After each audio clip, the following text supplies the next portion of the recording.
The hardest part about raising someone is believing they will always remember who stood beside them before the world started applauding. I repeated those words quietly to myself as I stepped out of my car and looked up at the elegant stone chapel overlooking the rolling hills outside Asheville, North Carolina. The October air was cool, and golden leaves drifted across the walkway while guests laughed and greeted one another beneath strings of white lights. It looked exactly like the kind of wedding my younger brother deserved, and for the first time in years, I allowed myself to feel proud instead of tired. My name is Claire Morgan, and I did not become Ethan's mother because I wanted to. I became everything he needed because life left us no other choice. I was only 19 when our parents were killed by a drunk driver coming home from a weekend trip. One ordinary phone call changed everything. Overnight, I stopped being a college sophomore worrying about exams and became the legal guardian of my 8-year-old brother. I dropped out of school before the semester ended. I sold the little car our father had helped me buy during high school. I moved us into a small 2-bedroom apartment above a grocery store because it was all I could afford. During the day, I worked as a receptionist at a dental office. At night, I waited tables until nearly midnight. On weekends, I cleaned vacation cabins whenever tourists checked out. There were weeks when I slept no more than 4 hours a night, but Ethan never knew how frightened I really was. I made sure there was always cereal in the pantry, birthday presents under the Christmas tree, and applause in the audience whenever he played baseball or performed in a school concert. I missed school dances, vacations, and friendships, but I never missed one important moment in his childhood. Watching him graduate from college had felt like crossing a finish line I never expected to reach. Watching him fall in love with Olivia Bennett made me believe every sacrifice had been worth it. She seemed thoughtful, intelligent, and kind. Ethan smiled differently whenever she was around. It was lighter, more peaceful, the kind of smile I had spent years hoping he would one day have. When he asked me to help him choose the engagement ring, I cried before he even finished the question. He hugged me and laughed. "You are crying already?" he teased. "Claire, the wedding is still months away."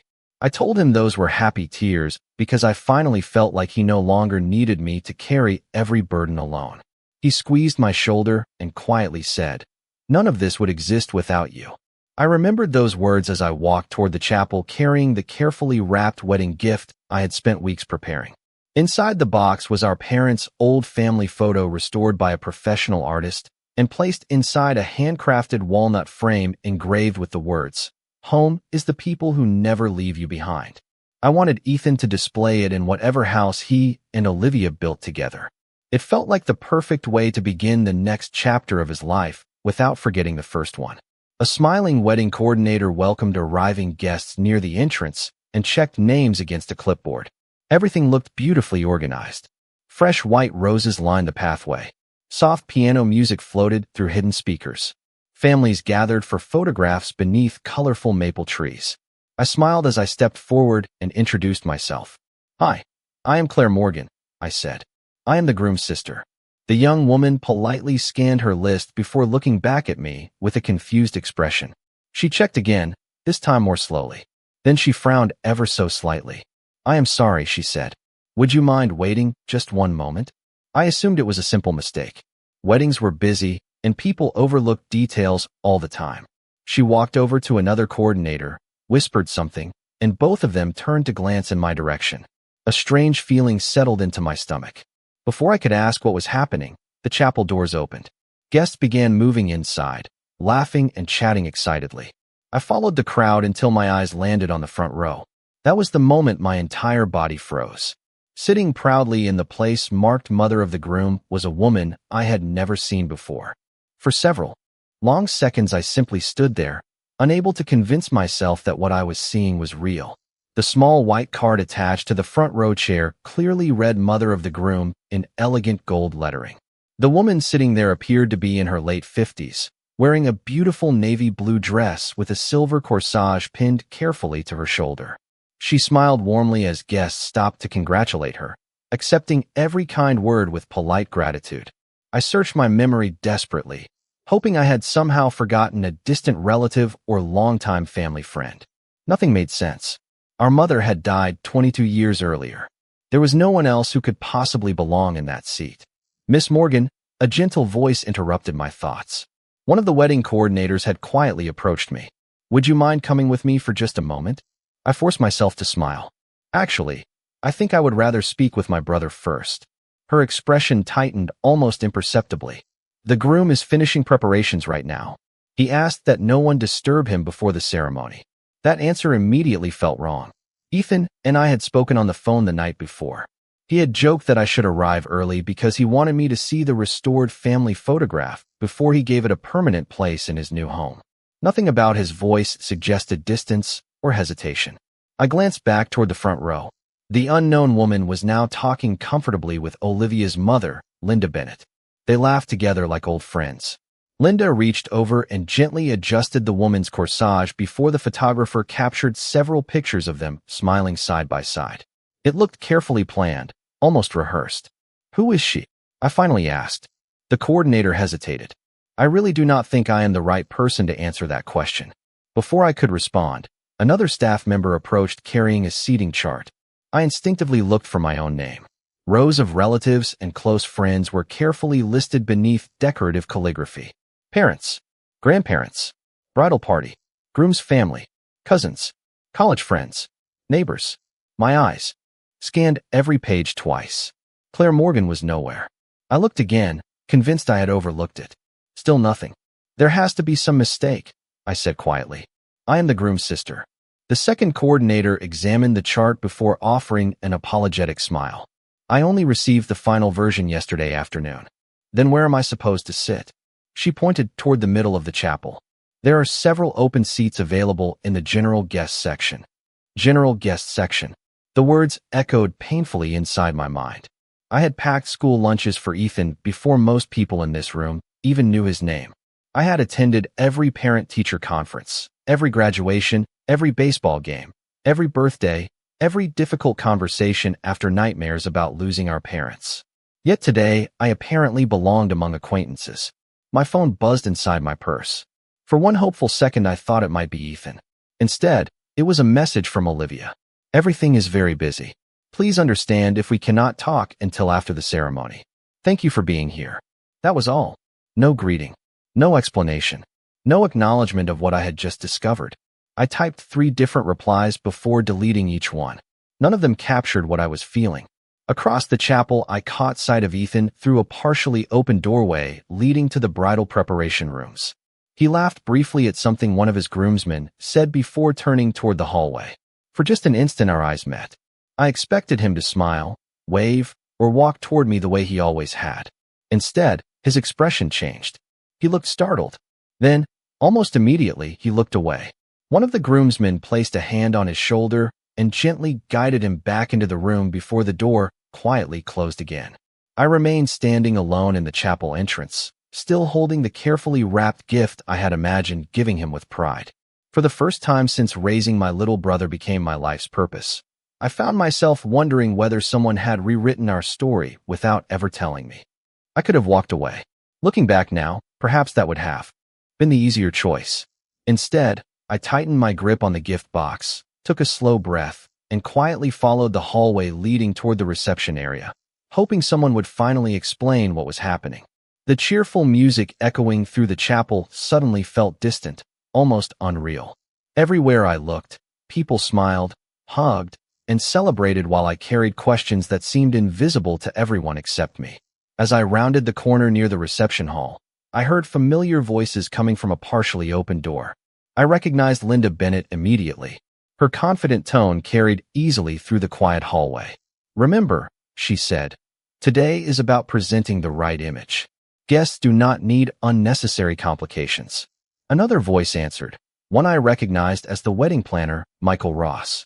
"Everything has been arranged exactly as requested. The programs, the introductions, and the family seating all matched the final schedule." My heart began beating faster. I remained still, hidden from view by the hallway wall. Linda continued speaking. "When people ask about Ethan's family, we simply keep things simple. They will assume the woman in the front row raised him. There is no reason to tell everyone difficult stories from decades ago. Weddings should feel elegant, not tragic." Michael hesitated before responding. "What about Claire?" "She is here." Linda sighed softly. "She will attend as any other guest. She has already done her part. Today is about Ethan and Olivia beginning a new chapter without reminding everyone how unusual his childhood was. Every word landed harder than the last. Unusual. As though the years I spent making certain Ethan had a safe home, warm meals, and the chance to chase his dreams had become an inconvenience to be hidden behind polished photographs and carefully arranged seating charts. I stepped away before either of them noticed me. My hands trembled, but not from anger. It was disappointment that hurt the most. I found an empty bench outside the chapel beneath a large maple tree where orange leaves drifted quietly onto the stone walkway. For several minutes, I simply sat there, watching families arrive together. Mothers adjusted ties. Fathers straightened jackets. Brothers teased one another while children laughed nearby. I wondered what our parents would think if they could see this day. My thoughts carried me back nearly 20 years. Ethan had been 12 when he came home crying after another student asked why his mother never attended school events.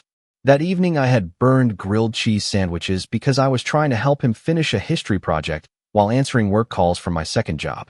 He looked at me across our tiny kitchen table and quietly asked, "Do you think Mom would be proud of us?"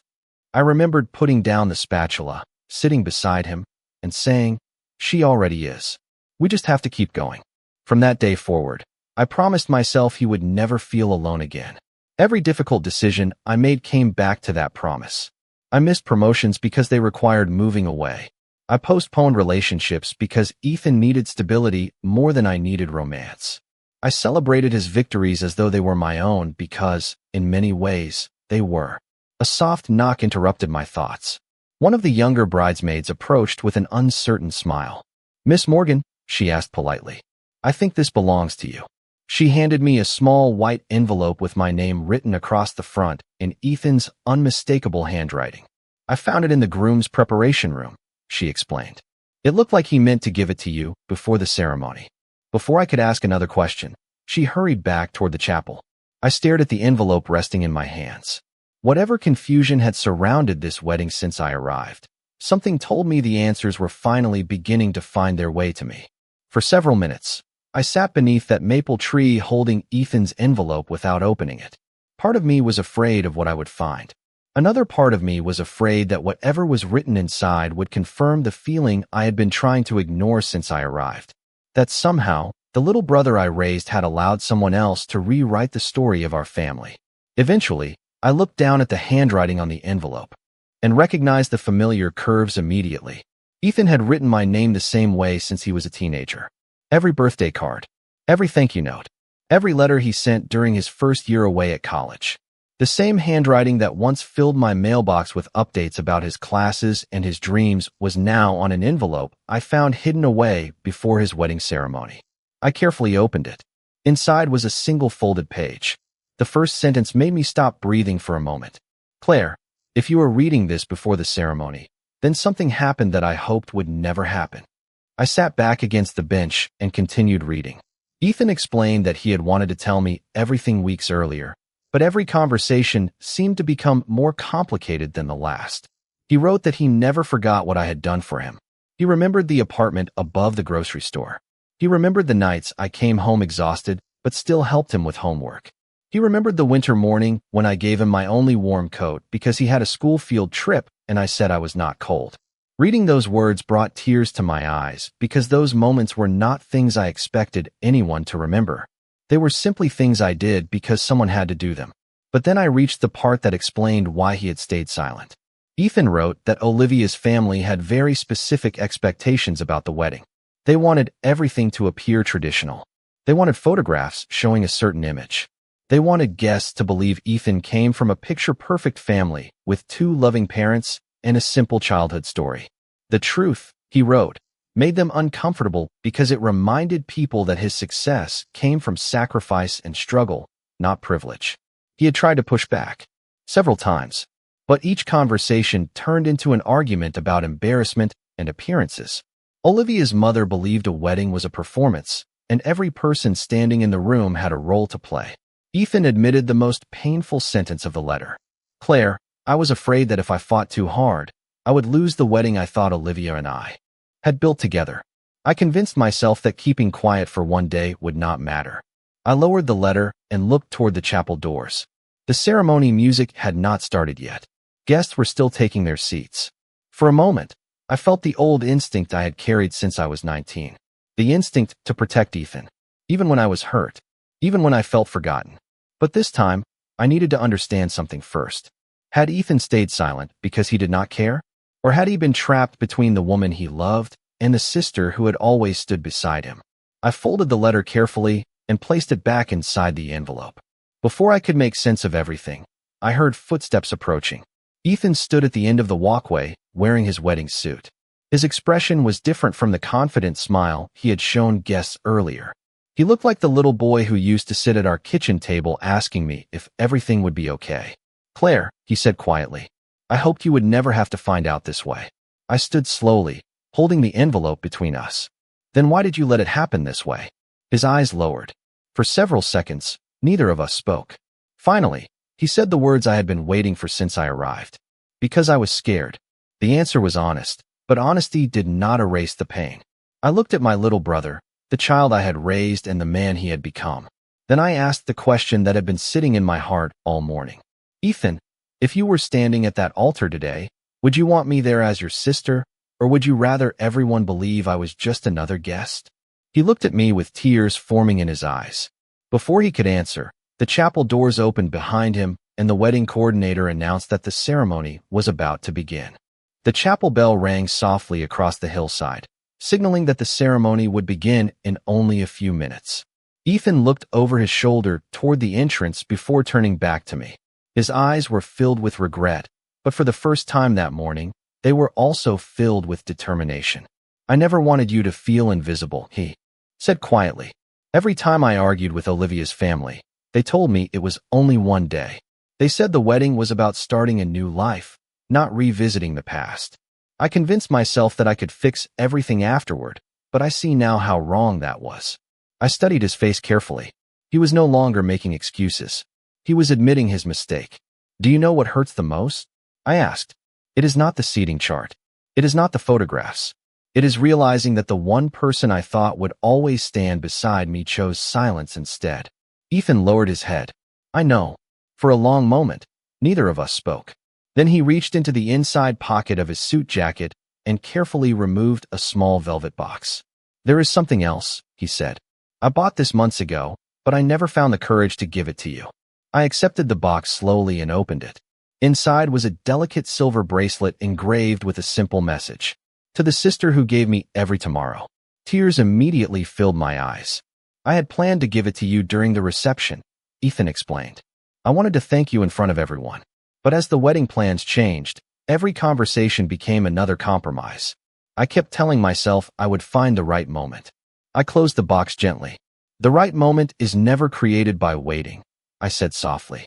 "It is created by doing what is right when it becomes difficult." Ethan nodded without arguing because he knew I was right. Before either of us could continue, Olivia quietly stepped out of the bridal suite. She stopped several feet away after realizing we were talking. Her wedding dress was beautiful, but the nervous expression on her face told me she had heard enough to understand the weight of the conversation. She walked toward us slowly. "Claire," she said, her voice barely above a whisper, "I owe you an apology." I remained silent, allowing her to continue. "I should have spoken up sooner. I kept telling myself we could make everyone happy, but all we really did was hurt the person who deserved the most respect." She looked down briefly before meeting my eyes again. My mother believed guests would ask uncomfortable questions if they learned Ethan was raised by his older sister. She wanted everything to look traditional. I knew it was wrong, but I was afraid that standing against her would destroy months of planning. I thought back to the conversation I had overheard outside the reception hall. It finally made complete sense. This had never been about embarrassment over me personally. It had been about preserving an image that existed only in someone else's imagination. "Do you believe families have to look perfect to deserve respect?" I asked gently. Olivia shook her head immediately. "No, I believe I forgot that honesty matters more than appearances." At that moment, Michael Ross, the wedding planner, hurried toward us with visible concern. "Everyone is ready," he said carefully. "The musicians have started the processional." Ethan looked first at Olivia, then at me. I could almost see the conflict unfolding behind his eyes. The ceremony could begin exactly as planned, allowing the carefully constructed image to survive. or everything could change in the next few minutes. He took one deep breath, straightened his jacket, and quietly handed me the restored family photograph I had brought as my wedding gift. "Please hold on to this for just a little longer," he said. "There is something I have to do before I walk down that aisle." Without waiting for anyone to answer, Ethan turned toward the chapel entrance with a calm expression I had not seen all day. As he disappeared through the open doors, I realized the frightened little boy I had raised had finally decided to become the man I always believed he could be. As the first notes of the processional echoed through the chapel, I remained just outside the entrance holding the framed photograph and the small velvet bracelet box. Every instinct told me to leave quietly before the ceremony began. Another part of me wanted to stay only long enough to watch Ethan make the choice he had promised himself only moments earlier. Guests settled into their seats while soft music filled the room. Through the open doors, I could see the front rows where the elegant place card still identified the unfamiliar woman as mother of the groom. She appeared kind and slightly uncomfortable, as though she had never expected to become part of something so complicated. I later learned she was a longtime family friend of the Bennetts who had been asked to help complete the image Linda wanted everyone to see. She was not responsible for the deception, only unaware that she had become part of it. Pastor James Walker stepped forward and welcomed everyone with a warm smile. Ethan stood at the front of the chapel beside his best man, but something about his posture had changed. Instead of looking toward the entrance where Olivia would soon appear, he slowly turned and looked across the room until his eyes found mine near the back. He did not look away this time. He held my gaze with quiet certainty before raising one hand slightly, almost like the little wave he used to give me from the baseball field when he wanted to make sure I was watching. My heart tightened. I knew that look. It meant he had already made his decision. The music stopped unexpectedly. Guests exchanged puzzled glances as Ethan took one step away from the altar instead of remaining in place. Pastor Walker looked surprised but did not interrupt. Ethan reached for the microphone resting on the podium. His hands trembled slightly, yet his voice remained steady when he began to speak. "Before this ceremony continues," he said, "there is something I need to say." The chapel became completely silent. Olivia remained waiting just outside the entrance with her father, listening carefully. Ethan looked around the room before speaking again. "Many of you know me as the man standing here today. Some of you know me through work. Others know me through college or through Olivia. But very few of you know how I got here." I saw Linda Bennett shift uneasily in the front row. Ethan continued anyway. "When I was 8 years old, I lost both of my parents. I should have lost my future too. Instead, my 19-year-old sister gave up hers, so I could have one." I felt every pair of eyes in the chapel slowly turning toward me. Ethan kept speaking without hesitation. "She left college. She worked more jobs than anyone should have to work. She made certain I never missed a birthday, a school trip, or a dream. Every opportunity one have today exists because one person quietly chose me every single day for more than 20 years. His voice cracked briefly before he smiled. "Today I almost allowed fear and appearances to erase that truth. I will not make that mistake." Without waiting for anyone's approval, Ethan walked down the center aisle toward the back of the chapel where I stood frozen beside the doors. The guests instinctively moved aside as he approached. When he reached me, he gently took the framed family photograph from my hands and held it high enough for everyone to see. "This," he said, "is my family. This is where my story began. And before I marry the woman I love, I need everyone here to know the name of the person who raised me, believed in me, and never once asked for recognition." Tears filled my eyes as he reached for my hand. "Claire," he whispered so only I could hear, "would you do me the greatest honor of walking with me to the front, not as a guest, but as the person who made this day possible?" For the first time since arriving at the chapel, I felt the weight of the morning begin to lift as every carefully constructed illusion quietly gave way to something far more beautiful than perfection. It gave way to the truth. For a moment, neither of us moved. My hand rested in Ethan's as the entire chapel watched in complete silence. I searched his face, looking for even the smallest sign that this was another attempt to repair appearances instead of choosing honesty. I found none. The fear that had clouded his eyes all morning had disappeared. In its place was quiet conviction. I squeezed his hand gently, and together we began walking toward the front of the chapel. Every step felt like closing the distance between the years we had shared and the misunderstanding that had nearly separated us forever. Guests stood instinctively as we passed.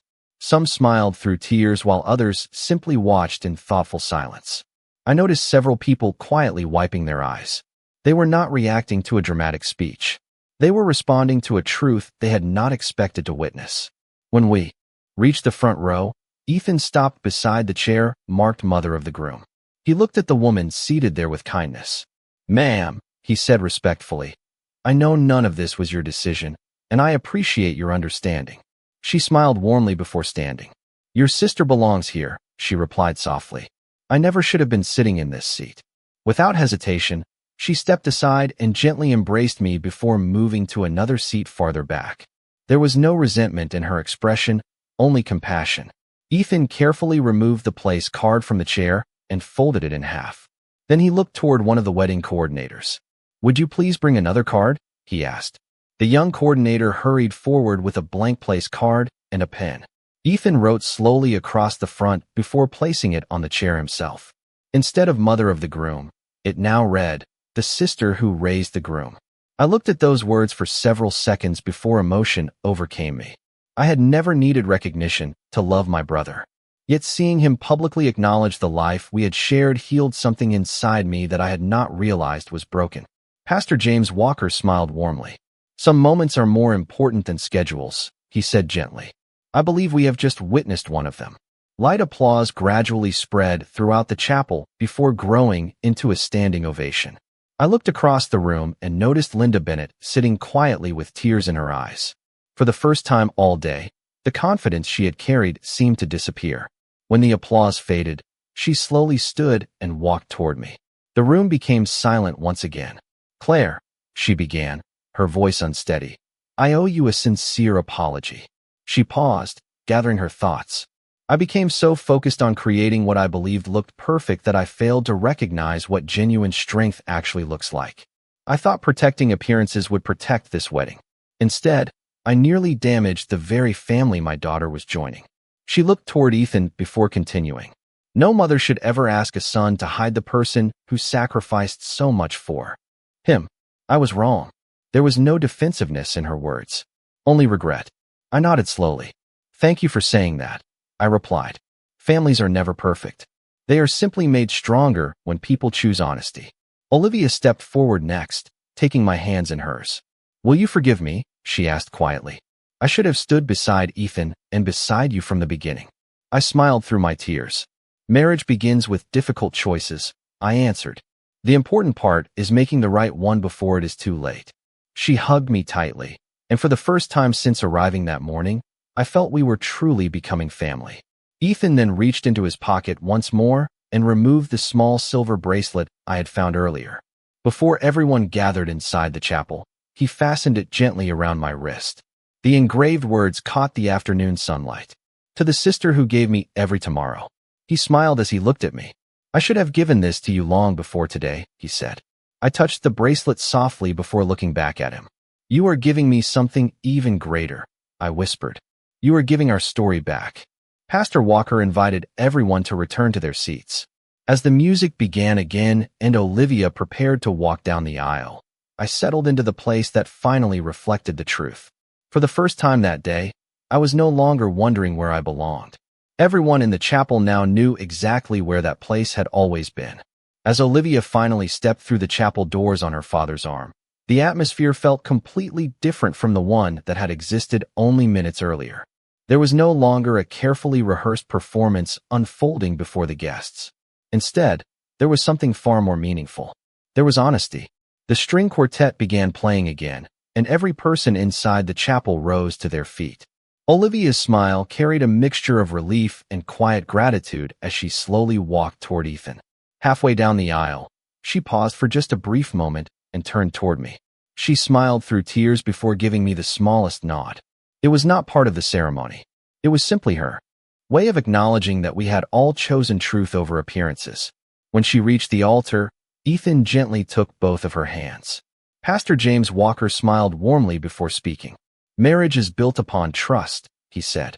"Today, before these vows have even begun, We have already witnessed an extraordinary example of what happens when people choose honesty instead of fear." His words settled peacefully across the room. The ceremony continued with a quiet dignity that no expensive decoration or elaborate reception could ever have created. As Ethan and Olivia exchanged their vows, I found myself looking at the restored family photograph resting carefully beside my chair. Our parents smiled back from that picture exactly as I remembered them. For the first time in many years, I no longer felt the weight of wondering whether I had done enough after they were gone. Ethan's words earlier had answered that question forever. During the exchange of rings, I noticed Linda Bennett quietly remove a folded piece of paper from her purse. She wrote something on it before handing it to one of the wedding coordinators. A few moments later, the coordinator approached me discreetly and placed the note in my hand. It contained only one sentence written in careful handwriting. "Thank you for showing me what real family looks like." I looked toward Linda. She met my eyes from across the chapel and gave me a sincere smile. There was no pride left in her expression, only humility. I smiled back and slipped the note into my purse beside Ethan's letter. Some apologies never needed to become speeches because they were already written in changed behavior. When Pastor Walker finally pronounced Ethan and Olivia husband and wife, joyful applause filled the chapel. Laughter replaced the tension that had shadowed the morning. As everyone celebrated, Ethan walked directly toward me before greeting anyone else. "There is one more thing," he said with a grin. He gently lifted the framed photograph so every guest could see it clearly. "This picture is coming home with us today," he announced.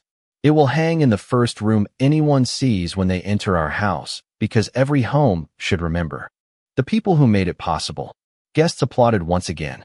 Several relatives I had not spoken with in years approached to embrace me, sharing stories about my parents and memories of Ethan as a little boy.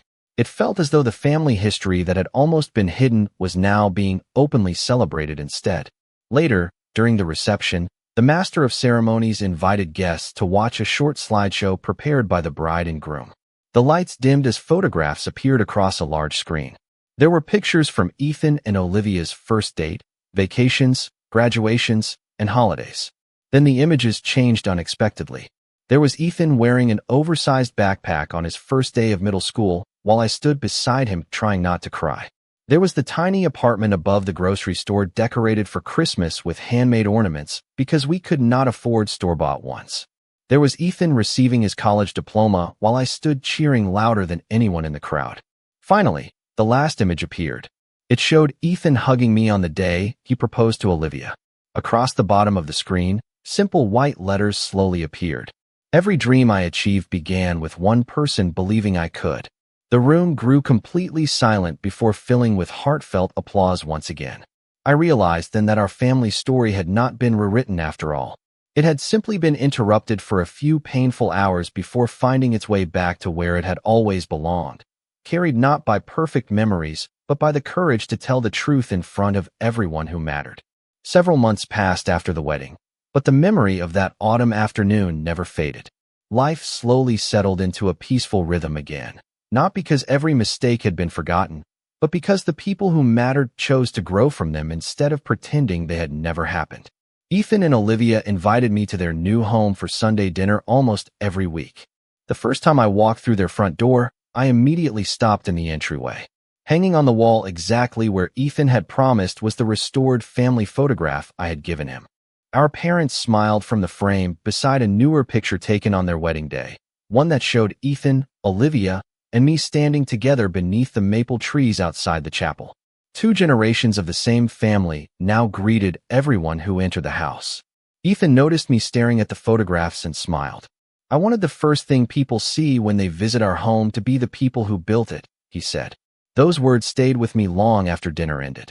They reminded me that gratitude is not measured by a single speech or one emotional moment. It is measured by the choices people continue making after the applause has ended. Olivia changed in ways I quietly admired. She no longer worried about creating perfect appearances.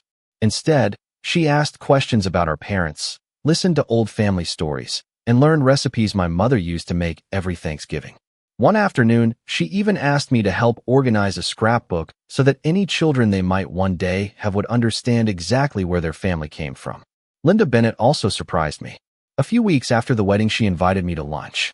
She apologized once again, but this time she did not speak only about the wedding. She spoke about her own fear of being judged by other people and how that fear had influenced too many decisions throughout her life. I spent years believing perfection earned respect, she admitted. You showed me that honesty earns something much greater. I appreciated her sincerity because real change is always quieter than dramatic promises. As for me, I eventually returned to college using evening classes, something I had postponed decades earlier when Ethan needed me more than I needed my own dreams. Walking across a university campus in my 40s felt very different from doing so at 19. I was older, certainly, but I also understood something I never could have understood back then. Sacrifice is meaningful when it is freely given, but it should never become the end of your own story. Ethan insisted on attending my graduation 2 years later. As I crossed the stage to receive my diploma, I heard someone cheering louder than anyone else in the auditorium. I looked toward the audience and laughed because I already knew exactly who it would be. The roles had changed at last. Years earlier, I had applauded every milestone in his life. Now he was proudly celebrating mine. After the ceremony, he handed me a small framed photograph. It showed the two of us standing outside the old apartment above the grocery store on the day we finally moved into a better place. Written beneath the picture were the words, "Home was never the apartment. Home was the person who refused to let me give up." I hugged him tightly, realizing that nothing could ever erase the difficult hours we had experienced on his wedding day. Yet those painful moments had become the reason we finally spoke truths that should have been spoken years earlier. Looking back now, I no longer remember that wedding as the day I almost lost my little brother. I remember it as the day he found the courage to tell the world who had truly stood beside him when no one else could. Family is not defined by perfect photographs, carefully arranged seating charts, or the image presented to strangers. Family is revealed by the people who quietly stay through every ordinary day, every difficult season, and every impossible decision without asking for recognition. If my life taught me anything, it is this. The greatest reward for loving someone is never applause. It is seeing them become brave enough to honor the truth, even when that truth asks them to stand against fear. On that autumn afternoon, my brother did exactly that. And because of one honest choice made before an entire chapel, our family did not become perfect. It became real, and that was far more beautiful than perfection could ever be.